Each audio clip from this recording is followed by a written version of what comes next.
عمران خان اور شہزاد اکبر نے جھوٹے الزامات لگائے، اس کے لیے آج یہاں کا جو سب سے بڑا اخبار ہے ڈیلی میل، اس نے آج معافی مانگی ہے کہ ہماری خبر جھوٹی تھی اور ہمیں کوئی ثبوت نہیں مل سکا۔ جو الزامات عمران خان کے کہنے پہ اور شہزاد اکبر کے کہنے پہ انہوں نے لگائے تھے شہباز شریف صاحب پہ، منی لانڈرنگ کے اور اس کے بعد کرپشن کے اور misuse of office, misuse of funds, اور اس کے بعد جو انہوں نے یہاں پہ کک بیک کے الزامات لگائے تھے،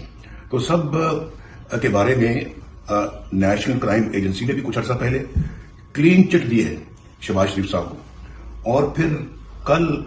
یہاں پہ جو ڈیلی میل ہے اس نے معافی مانگی ہے شہباز شریف صاحب سے۔ اب یہاں پر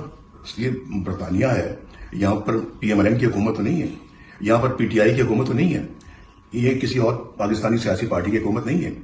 ایک ملک آزاد ملک ہے اور عوام کی حکمرانی ہے، ڈیموکریسی ہے، وہ ملک یہ کہہ رہا ہے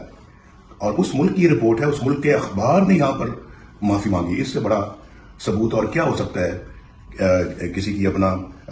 معصومیت کا اور کسی کی اپنا جو بالکل کیا کہنا چاہیے